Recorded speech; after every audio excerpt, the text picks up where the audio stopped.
et aussi pour prendre connaissance de la marche à suivre du côté des bulletins de vote que vous verrez très bientôt. En termes de chiffres, c'est à de notre côté, une réunion au total aujourd'hui 5 293 candidats. Mais chacun de nos sortir, il y a un chiffre indicatif, il n'est pas confirmé. Et la répartition en termes de gender, 3602 hommes et 1191 femmes. Et les deux en termes de pourcentage, deux hommes de 68% et des femmes de 32% à peu près. C'est un peu ça qu'on a donné. Et un chiffre qui pourrait m'intéresser pour donner un chiffre très intéressant, c'est que le village avec le plus grand nombre de candidats déjà maintenant, c'est 90 candidats à Goodlands, suivi de près de Mère Sèche avec 84 candidats, Rotterdam 83 candidats et Prieuré 77 candidats. Et de l'autre côté, nous avons des villages avec le plus petit nombre de candidats, avec Banane, Grand Méliès, Adora Marenga et Ripaille, avec 18 candidats dans chacun de ces 4 villages. Donc, encore une fois, on est déjà, puis un chiffre indicatif, nous confirmer demain. Et maintenant, nous avons 3 jours pour que les candidats retiennent d'autres candidatures sur janvier. Donc, les candidats qui vous restent sur le bulletin de vote, je vous connais ça pas avant mardi, après-midi, à 3 heures. Le commissaire électoral devait également présenter ses condoléances à la famille d'un des returning officers qui est décédé des suites d'un malaise après le Nomination Day. Dans le district de Moka, de nombreux groupes ont présenté des candidats pour les prochaines élections villageoises. La grande majorité d'entre eux a voulu assurer un équilibre entre la jeunesse et l'expérience. Moka compte 16 villages. Migan Ponafanaiken nous dit que dans certains d'entre eux aujourd'hui, les candidats ont organisé des défilés pour se rendre aux nomination centers. À Providence, c'est l'effervescence pour cet exercice de dépôt de candidature. Ces candidats ont choisi d'organiser un défilé jusqu'au Nomination Center. Même ambiance à Montagne-Blanche pour ce groupe de candidats. Ce village fait partie de ceux qui comptent le plus d'électeurs dans le district de Moka. Si l'exercice a démarré à 9h à travers le pays, les officiers, eux, étaient mobilisés 2 heures avant pour l'aménagement de la salle. On fait un petit briefing avec mon staff, nous divise le travail là, pour faire quoi. Et plus important, nous finalise le nomination room, ce setup. On est prêt, on sait ce qu'on doit faire. Et ça va être une journée assez chargée, on s'attend à recevoir pas mal de candidats. Avec 12 000 électeurs, Saint-Pierre est le plus grand village de ce district.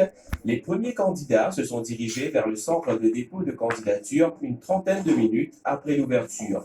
C'est la première fois qu'il nous fait pas de candidat, depuis la première fois. Et pour nous, Saint-Pierre, c'est un village très important contre les vilaines Smart City. Alors nous pensons qu'il est besoin, nous sommes capables de nous coup de main pour participer au développement de notre village.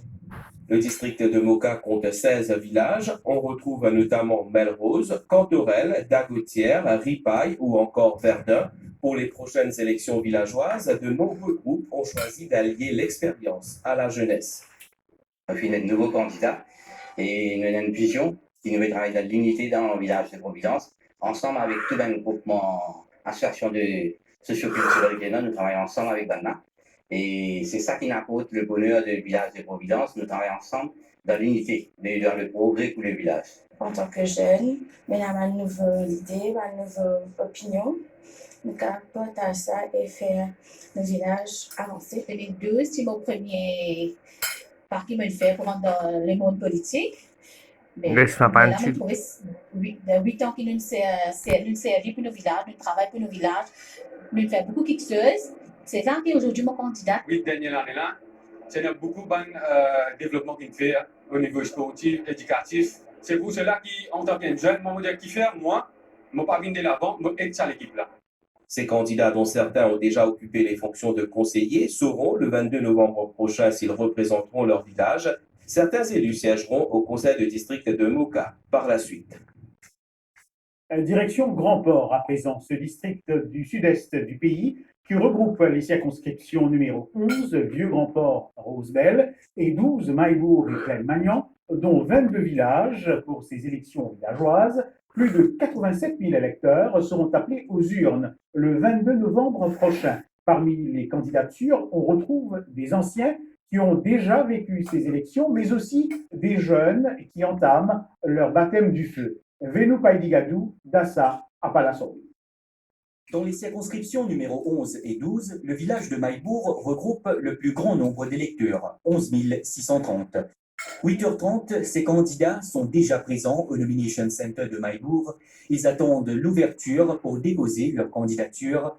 Certains sont des habitués. Là, un peu bonné avant ouvrir, parce qu'il faut une erreur de forme, nous faisons une forme réamenée. Nous avons une équipe sautant, nous avons déjà élu le village, c'est la troisième fois que nous posé là. Depuis 1987, je pose candidat à l'élection au village et je compte faire un travail social. Je m'intéresse pour candidat indépendant. Parmi les personnes qui ont déposé leur candidature pour ces élections villageoises 2020, il y a aussi des jeunes. Si certains ont rejoint des groupes traditionnels, d'autres ont créé leur groupe. Le plus jeune que nous avons rencontré est âgé de 21 ans. Première fois, on va rentrer dans l'élection village, donc pour juste pour capable apporter ma nouveauté, ma nouvelles idées, et aussi pour encourager plusieurs jeunes dans l'endroit pour nous venir pour faire un travail formidable. Tout le temps, je suis involved dans social works, mais je trouve que politique, il y a une façon que je suis capable d'aider plus beaucoup de monde. Alors, je prends un nouveau step là, pour une jeune fille, surtout, il est bien difficile que nous rendons politique, nous capables tellement de critiques, tout ça, et nous bien fondamentalement. Mon groupe est dans l'élève du monde, alors 6 et posé point fort, 21 à 45 ans. Pour moi, il y a une première expérience. C'est la première fois que nous formons un groupe et nous avons 9 candidats. 9 candidats, et nous avons tout un jeune qui là-dedans. Dans la circonscription numéro 11, le village de Banane englobe 550 électeurs. Il s'agit du plus petit village de tout le pays qui est concerné par ces élections villageoises. Ici, la rivalité est mise de côté. Le village est petit et les habitants de l'école est grand. Même aujourd'hui, nous ne pensons pas, nous, avec des partis, un de l'opposition ou un de gouvernement, et nous travaillons ensemble, nous toujours la camaraderie. Nous restons toujours, nous faisons l'élection villageoise ici. Banane nous fait un exemplaire. Un samedi pas si mouvementé et plutôt calme. Certains habitants s'attelaient à leurs emplettes et d'autres à leur routine. Sauf ici, à Rosebel, où certains se préparent déjà pour l'ambiance du 22 novembre. Après Grand-Port, on met le cap à présent sur Pamplemousse, qui inclut un des villages avec le plus grand nombre d'électeurs, soit 18 399. Dans les grands centres ruraux, aussi bien que dans les petites localités, c'était tantôt le calme plat, tantôt le traditionnel rallye marquant l'arrivée des groupes de candidats. Vijayan Salasivan Pile, Santosh Sigulam et Manisha Biti ont sillonné le nord de l'île.